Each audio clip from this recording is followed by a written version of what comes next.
नमस्कार, आप देख रही हैं नेक्स्ट 9 पॉलिटिकल बाइट में हूं आपके साथ सिराज। बृजभूषण शरण सिंह, भारतीय जनता पार्टी के सांसद बृजभूषण शरण सिंह पर आरोप भी तय हो गई हैं। लेकिन बृजभूषण शरण सिंह ने पहले ही कहा था, जिस दिन आरोप तय हो जाएंगे उस दिन मैं फांसी पे लटक जाऊंगा। लेकिन अब इसी सवाल को जब उनके सामने रखा गया तो क्या कुछ कहते हैं, जरा सुनिए। भूषण जी, ये बताइए, आरोप तय हो चुके हैं। आपने कहा था अगर आरोप मुझ तय हो जाए तो मैं फांसी से लटक जाऊंगा। आज आपका क्या कहना है? तो शाम को आ जाइए, लटक जाते हैं। ये मजाक कर रहे हैं आप? आपने जो कहा, हमने कहा था जिस दिन आरोप साबित हो जाएगा। तो अभी मेरे ऊपर चार्ज फ्रेम हुआ है। पुलिस ने जो कुछ लगाया है वो चार्ज फ्रेम हुआ है। ठीक, अब कोर्ट में साबित करना है उनको कि उन्होंने क्या कहा है, उसका सबूत उनके पास क्या है। मेरे पास अपने बेगुनाही का पूरा सबूत है। ये सारे लेकिन आपको खामियाजा तो भुगतना पड़ा, आपका टिकट कट गया इस मामले की वजह से। हमारे बेटे को टिकट मिल गया यार। सर, आपने कहा गलती नहीं मानूंगा। आपने गलती के लिए भी गलती नहीं मानूंगा। आपने कहा गलती नहीं मानूंगा। गलती नहीं है, आपने कहा गलती नहीं करूंगा, मानूंगा नहीं। हाँ, बोल रहे, साहब बोल रहे हैं। बोल नहीं रहे, पूछे। आपने कहा गलती नहीं मानूंगा। हाँ सर, चलते रहो। ये सब झूठे मामले हैं।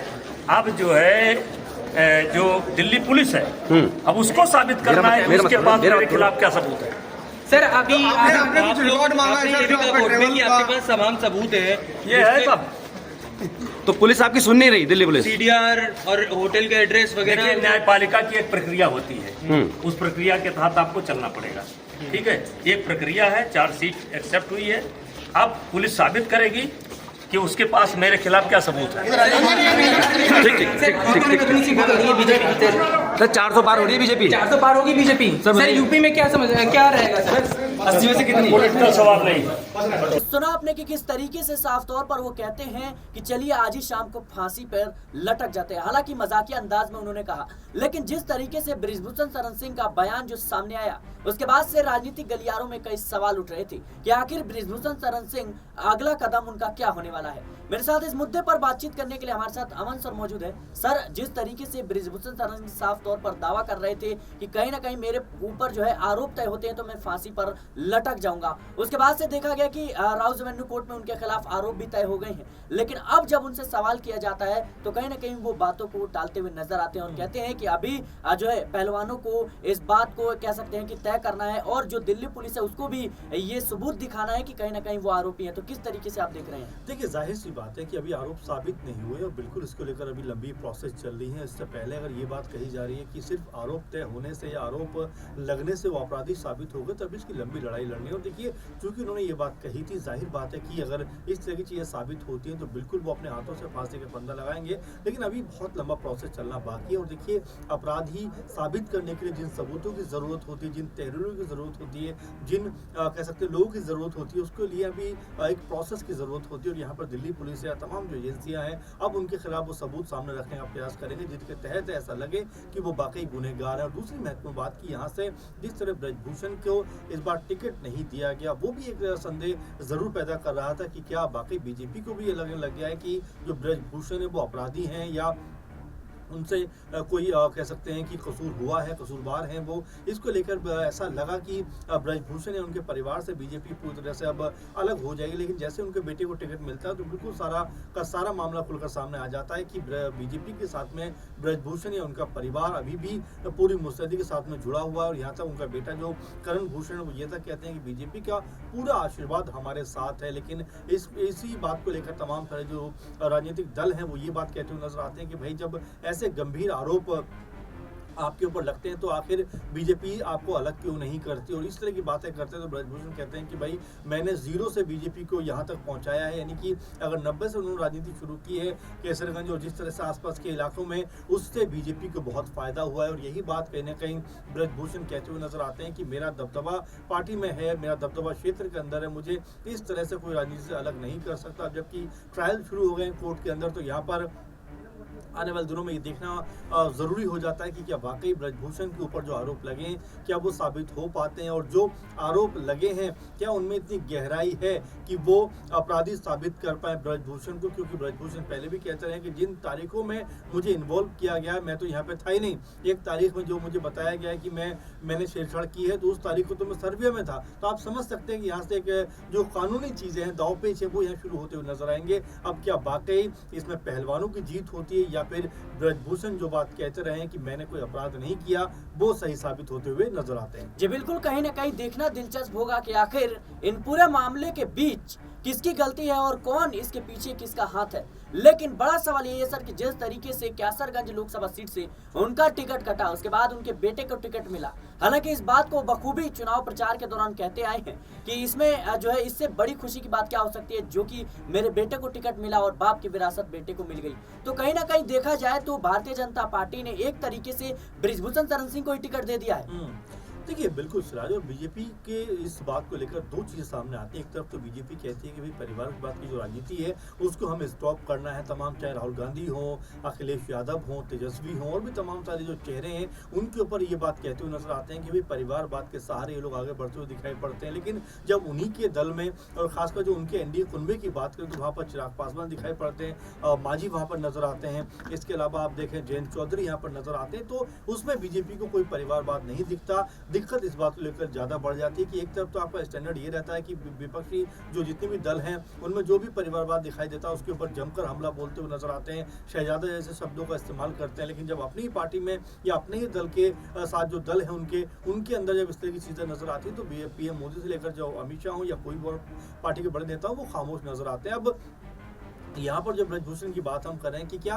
पूरे कैसरगंज में ब्रजभूषण के बेटे करण भूषण से ज्यादा योग्य कोई नेता नहीं होगा बीजेपी के लिए। जाहिर बात है कि कोई नेता जरूर रहे होंगे और नहीं है तो कहीं ना कहीं जिस तरह से हम देखते हैं कि अपर्णा यादव का नाम निकलकर सामने आया या कुछ और नेताओं का नाम सामने आया, वरुण गांधी का नाम भी कहीं ना कहीं सामने आया जो कि इस बार चुनाव नहीं लड़ रहे थे, तो क्या इन सब का इस्तेमाल वहाँ पर नहीं हो सकता है। लेकिन देखिए सिर्फ ये चुनाव जीतने हारने की बात नहीं है बल्कि आने वाले भविष्य को भी तय करने की बात है। ऐसा माना जाता है कि लगभग 40 से 50 विधानसभा सीट ऐसी हैं जहां पर ब्रजभूषण का जो प्रभाव है वो बहुत अधिक माना जाता है। इसीलिए बीजेपी चाह कर भी ब्रजभूषण के खिलाफ कोई एक्शन नहीं कर पा रही है।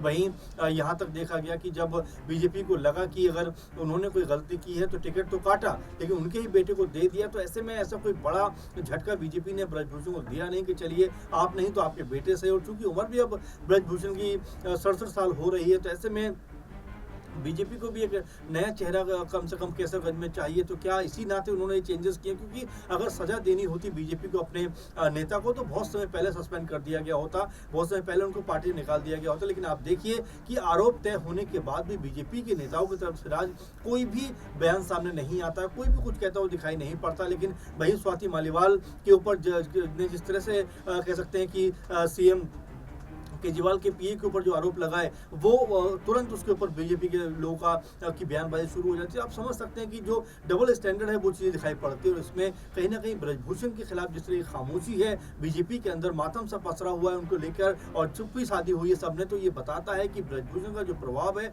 वो अत्यधिक है और कोई भी नेता चाहे कितना भी बड़ा पोस्ट बीजेपी के अंदर बैठा उनके खिलाफ खुलकर नहीं बोल सकता। जी बिल्कुल, कहीं ना कहीं बृजभूषण शरण सिंह का दबदबा काफी ज्यादा है, सिर्फ कैसरगंज के क्षेत्रों में नहीं बल्कि पूरे गोंडा की बात करें, उसके आसपास के क्षेत्रों की बात करें, लोकसभा की कई सीटें हैं, विधानसभा की कई सीटें हैं। ऐसे में अहम हो जाता है कि भारतीय जनता पार्टी किसी भी बड़े चेहरे को जो है खोना नहीं चाहती और इसी कड़ी में कहीं ना कहीं बृजभूषण शरण सिंह का नाम भी सामने जो है आता है। लेकिन एक वक्त था जब सीएम के जो पद था उसकी भी दावेदारी थे, बृजभूषण शरण सिंह उसके दावेदार भी थे। लेकिन कहीं ना कहीं जिस तरीके से महिला पहलवानों ने उनके ऊपर गंभीर आरोप लगाए उसके बाद से उनके खिलाफ जो प्रदर्शन किया और तमाम जो चीजें हैं वो कहीं ना कहीं कोर्ट में चल रही हैं और इसके चलते भारतीय जनता पार्टी पर जो है कहीं ना कहीं दबाव बना। इसके परिणाम हम देख रहे हैं कि लोकसभा चुनाव के बीच बृजभूषण शरण सिंह के बेटे को टिकट दिया गया। हालांकि जिस तरीके से पूरे समीकरण बैठ रहे हैं सर, क्या 67 साल की उम्र भी उनकी हो गई है, तो अब उनका राजनीतिक जो सफर है वो कहीं ना कहीं समाप्ति की ओर बढ़ता हुआ नजर आ रहा है। जाहिर बात है, आप देखेंगे लोकसभा चुनाव अब लगभग खत्म होने की कगार पे, 5 साल के बाद ठीक चुनाव होंगे,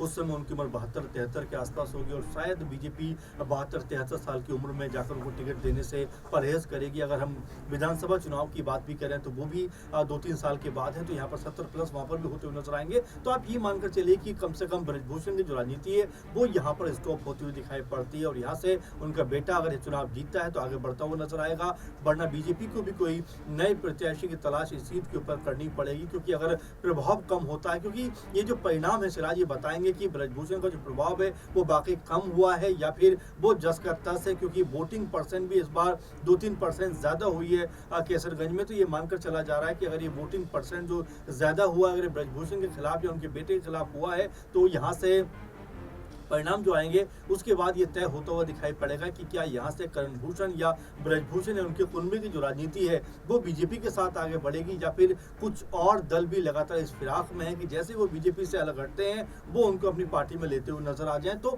देखिए 2024 का जो परिणाम है सिराज वो बहुत कुछ बयां करेगा, बहुत कुछ बताएगा, और यूपी की राजनीति में भी एक नई दशा और दिशा बनती हुई दिखाई पड़ेगी, क्योंकि ब्रजभूषण जिस तरह से केसरगंज समेत जो चाहे हम आसपास की जो सीट है गोंडा की बात करें या फिर हम जो है हरदोई की बात करें और तमाम जगहों की बात करें, और ये सब जो जगह हैं ये कहीं ना कहीं उनके प्रभाव की कह सकते हैं मद्देनजर हैं, और यहाँ पर उनका प्रभाव काफ़ी देखा जाता है। इसीलिए बीजेपी को भी सोच समझ के फैसला करना पड़ेगा कि उनके मुकाबले अगर किसी को लाना है तो वो कौन सा बड़ा चेहरा हो सकता है, क्योंकि ये तो मानकर चलिए कि अगर ब्रजभूषण को बीजेपी ने हटाया या ब्रजभूषण ने बीजेपी छोड़ी तो बीजेपी के लिए काफ़ी मुश्किलात इन सीटों पर होती हुई नजर आ सकती है। ऐसे में बीजेपी भी लगातार सारी देख रही है कि किस तरह का प्रभाव जो है वो करणभूषण को देखने को मिलता है, कितना % वोट लोगों ने उनके पक्ष में किया है। अगर ज़्यादा % वोट उनके हिस्से में नहीं आता, उनको हार देखने को मिलती है, तो यहाँ पर विकल्प जरूर तलाशे जाएंगे, लेकिन अगर उनको जीत मिलती है तो फिर सारी संभावनाएं और सारी कयासबाजी जो है वो खत्म होती हुई नजर आएंगी। जी बिल्कुल, कहीं ना कहीं केसरगंज लोकसभा सीट पर जिस तरीके से वोटिंग हुई है और कहीं ना कहीं वोटिंग प्रतिशत में बढ़ोतरी देखने को मिली है, ये कहीं ना कहीं देखना दिलचस्प होगा कि आखिर जो वोट में बढ़ोतरी हुई है ये ब्रिजभूषण शरण सिंह के बेटे के खिलाफ पड़े हैं या फिर उनके हक में। फिलहाल जिस तरीके से देखें तो महिला पहलवानों का जो दबाव था उसके कारण ब्रिजभूषण शरण सिंह का टिकट कटा, हालांकि उनके बेटे को जरूर टिकट मिला। इस बात को ब्रिजभूषण शरण सिंह बखूबी कहते हुए नजर आ रहे हैं कि बाप के विरासत को अगर बेटे को मिल जाए तो कहीं ना कहीं जो है इससे बड़ी खुशी की बात क्या हो सकती है। तो अब देखना दिलचस्प होगा कि आखिर आने वाले 4 जून को किसकी जीत होती है, क्या ब्रिजभूषण शरण सिंह के बेटे जीत दर्ज कर पाएंगे, और उससे भी देखना अहम हो जाएगा कि अब कोर्ट में जो है ब्रिजभूषण शरण सिंह के खिलाफ क्या कुछ कार्रवाइयां होती हुई नजर आएंगी और जांच में क्या कुछ निकल कर सामने आएगा। फिलहाल के लिए इससे खबर में इतना ही। देश और दुनिया की तमाम खबरों के लिए बने रहे नेक्स्ट पॉलिटिकल बाइट के साथ।